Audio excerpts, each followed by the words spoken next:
Good morning, সবাই কেমন আছো? আশা করি সবাই খুব ভালো আছো। সুস্মিতা ডেস ফ্যামিলিতে তোমাদের সবাইকে স্বাগত। সকালবেলা এখন বাজে হচ্ছে 7টা, আর আমরা উঠেছি তখন 5:30 বাজে। তো উঠে সবাই একদম রেডি হয়ে গেছি। নাটক করছে দেখো পারফিউমটা নিয়ে শুধু। চলো, মেয়ে রেডি, আমরাও রেডি। আর মেয়ে ওখানে গিয়ে চেঞ্জ করবে, সব কিছু হবে। এখন ওখানে স্টেজ রিহার্সাল হবে, তারপরে কিন্তু স্টেজ রিহার্সালটা তোমাদের দেখাবো না। তো চলো এখন বেরিয়ে পড়বো, সব কিছু নিয়ে রেডি হয়ে গেছি। ওই ব্যাগটা নেবো, ওই ব্যাগটার মধ্যে খাবার নেবো, আর ওই ইনহেলারটা নিয়েছি ওটা। হ্যাঁ, ওই ব্যাগটা নিয়ে নে। তো হট ব্যাগটা কি নিবি? চ, সুইচটা কই? কিটা সুইচটা সুইচ নিতে হবে না, এখন নে। এটা কোমরে দিতে দিতে যাবি, তারপরে আর নয়। আমি ব্যাগে ঢুকিয়ে নেব। ওই ব্যাগটা নিতে হবে না, পুরো ব্যাগটা নিতে হবে না, এটা নাও। না, ওই ব্যাগটা আমার নিতে ব্যাগে হবে খাবার নেব না, ইনহেলার আছে ওর মধ্যে, তুমি অত ক্যারি করতে পারবে না। চলো ওর মতো চলো। তো চলো আমরা বেরিয়ে যাই, আবার দেখি কখন ফিরি। তো পুরো ব্লগটা দেখতে থাকো, আশা করি তোমাদের ভালো লাগবে। আজকে জানি না কতটা তোমাদের সঙ্গে শেয়ার করতে পারবো। ইউটিউবে তো মানে পুরো প্রোগ্রামটা শেয়ার করা যাবেও না, কপিরাইটের ব্যাপার থাকে জানো, তোমাদেরকেও তো কালকেও বলেছি। ফেসবুকে একটু লাইভ করব। আর চলো এখন বেরিয়ে যাই। আর আমি আজকে এই যে জ্যাকেটটা পরেছি, সাদা জ্যাকেটটা, যেটা নিয়ে যুদ্ধ হচ্ছিল দেখেছো ব্লগে, তো সেটা পরেছি। আর তাড়াতাড়ি করে রেডি হয়ে গেছি। চলো আবার ওখানে গিয়ে দেখা হচ্ছে। পেট্রোল পাম্পে এসে এখন তেল করছি। সুজি মামা কত সুন্দর লাগছে। সকালবেলা রাস্তাঘাট ফাঁকা, তাড়াতাড়ি পৌঁছে যাব, অসুবিধা হবে না। তো ম্যামকে মেসেজ করে দেবো এখন যে আমরা বেরিয়ে পড়েছি। তো ওখানে তো আমাদের তেল পড়ছে। চলো এখন বেরিয়ে যাই, কতক্ষণ লাগবে জানি না, মাদুরিপুরে যাবো।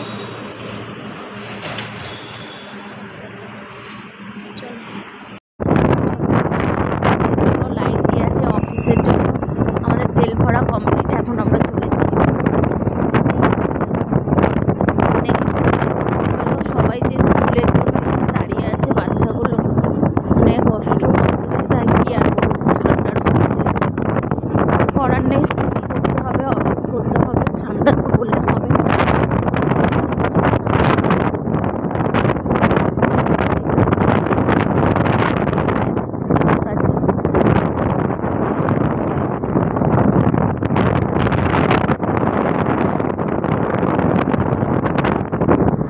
আমরা পৌঁছে গেছি, দেখতে পাচ্ছ ওখানে ক্ষুদিরাম মঞ্চের কাছে। না না, ওগুলো ওই যারা শেখাচ্ছিল ছোট বাচ্চারা। কেউ আসেনি, মানে আমরা এসেছি আর একটা ফ্যামিলি এসেছি বাচ্চাদের নিয়ে। তো আমরা দুজন এসেছি, আমরা সবাই ভেতরে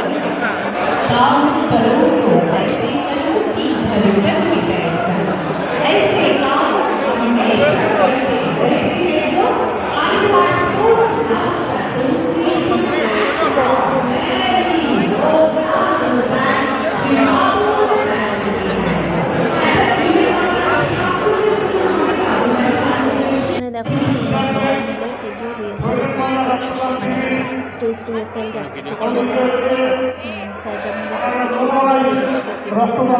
কিছুই শুনতে পাওয়া যাচ্ছে না। তোমরা দেখছো যে তো এখানে হচ্ছে স্যাররা সব কিছু দেখিয়ে দিচ্ছিল যে রিহার্সালটা হবে। তো সেটা তোমরা তো জানো। তো এখানটায় সব কিছু দেখিয়ে দিচ্ছিলেন। ওই দেখো দুই ধারে আমাদের যে রক্ত শিবিরটা হয়েছে, আর এটা হচ্ছে আমাদের প্রোগ্রামটা পুরো মাঝখানে।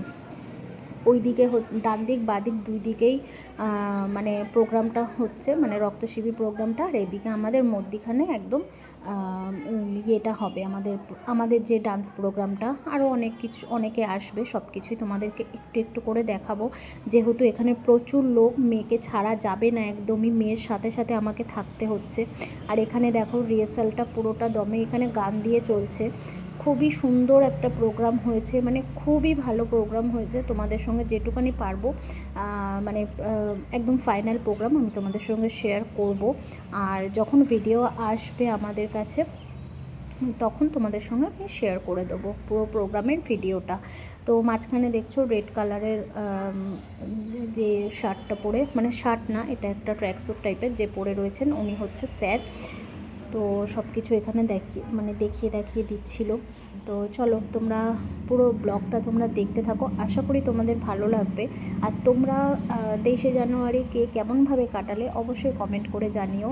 আর ওদিকে স্টেজ রিহার্সাল কমপ্লিট হয়ে গেছিলো, তারপরে এখানে বসে গেছিলো মেয়ে ফার্স্টেই মেকআপ করতে, আরও 2-3 জন মেকআপ করছে। আর সব বাচ্চাদের যেরকম মেকআপ আছে সেরকম মানে ওখানে মারা সবাই করে দিচ্ছে। তো এখানে একটা হেয়ারের ব্যাপার আছে, যে হেয়ারটা আমি বাঁধতে পারবো না, তো সেই জন্য উনি করে দিয়েছেন। আর এখানে দেখো একদমই ফাইনাল আমাদের স্টেজে চলে এসেছে সবাই। আর এখানে একটু মিস্টেক হয়েছিল, সেটার জন্য তোমরা দেখতেই পাবে। স্যার ওই যে দেখো হোয়াইট কালারের শার্ট পরে আর ব্ল্যাক কালারের প্যান্ট পরে উনি হচ্ছেন স্যার, রেডি হয়ে আবার বাড়ি থেকে চলে এসেছেন। তো এখানে প্রোগ্রাম আমাদের আরম্ভ হয়ে গেছে। খুব সুন্দর দেখো 3টে মেয়ে মাঝখানে নাচ করছে, সেখানে হচ্ছে আমার মেয়ে রয়েছে। একটু দূর থেকে তোমাদের দাদাভাই ভিডিওটা করেছে, যেহেতু আমি একদম স্টেজের পাশে দাঁড়িয়েছিলাম। ওদের দুজনার একটা ফ্ল্যাগ নিয়ে ব্যাপার আছে, তো সেই ফ্ল্যাগ দুটো নিয়ে আমি দাঁড়িয়েছিলাম, তো সেই জন্য আমি ব্লগটা করতে পারিনি। তো যেটুকুনি করেছে তোমাদের দাদাভাই শেয়ার করছি তোমাদের সাথে। তোমরা একটু মানে গান ছাড়াই তোমরা এনজয় করো পুরো নাচটা, যেটুকুনি পেরেছে সেটুকুনি তোমাদের সঙ্গে আমি শেয়ার করেছি। তো চলো তোমরা দেখতে থাকো।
Gentlemen, now it is time to call the players of the winning team of the Santosh Trophy 2024-25.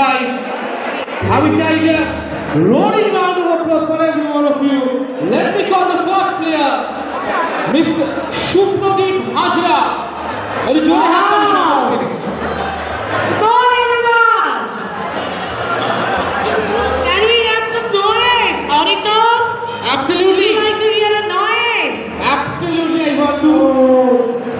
Please, please make some noise. Shubhdeep Hajra.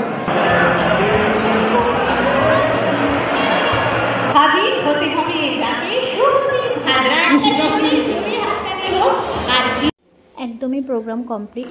এইটা লাস্ট পার্ট, আমি একটু সাইড থেকে মানে তুলতে পেরেছি লাস্ট টাইমটা, যেটা হচ্ছে দুটো বড় বড় পতাকা রয়েছে হাতে, সেই দুটো পতাকা নিয়ে আমি এই সাইডে দাঁড়িয়েছিলাম। তো ওরা দুজনও দুদিক থেকে নিয়ে যাবে, আমার মেয়ে আর একটা মেয়ে। তো প্রোগ্রাম দেখো পুরো কমপ্লিট, খুব খুব সুন্দর হয়েছে, তোমাদের সঙ্গে আমি অবশ্যই শেয়ার করব। আর এখানে এসেছিলেন দেখো ঋতুপর্ণা সেনগুপ্ত, আরও অনেকে এসেছিলেন, কিন্তু আমি সেগুলো তুলতে পারিনি। আমি মেয়েকে নিয়ে ওদিকে ছিলাম মেকআপের ওখানে। আর এখানে প্রচুর মিডিয়া, প্রচুর বড় বড় মানুষজন এখানে ছিলেন। খুবই সুন্দর হয়েছে প্রোগ্রামটা, খুবই ভালো হয়েছে। দুদিকে দুটো মানে পার্টিশন দিয়ে রক্তশিবির হচ্ছে, মাঝখানে আমাদের এই প্রোগ্রামটা হচ্ছে। তো চলো, এখানে সব কিছু আমাদের কমপ্লিট। এখানে তোমাদের দাদাভাইকে একটু ফটো তুলে মেয়ের সাথে আর একটু ভিডিও করে নিলাম। তো এটা হচ্ছে এন্ট্রি গেট ছিল। তোমরা কারা কারা এখানে এসেছিলে ক্ষুদিরাম মঞ্চে অবশ্যই কমেন্ট করে জানিও। কারা কারা এই প্রোগ্রামটা নিজে চোখে এসে দেখেছো তাও কমেন্ট করে জানিও। তো চলো, ব্লগটা ভালো লাগলে অবশ্যই একটা লাইক করে দিও, শেয়ার করে দিও, আর কমেন্ট করে জানিও কেমন লেগেছে ব্লগটা। আশা করি তোমাদের খুবই ভালো লেগেছে। ব্লগটা আর বড় করব না, আর পাচ্ছি না, বিশ্বাস করো, প্রচণ্ড টায়ার্ড হয়ে গেছি আমরা। তো চলো, আজকের মতন টাটা।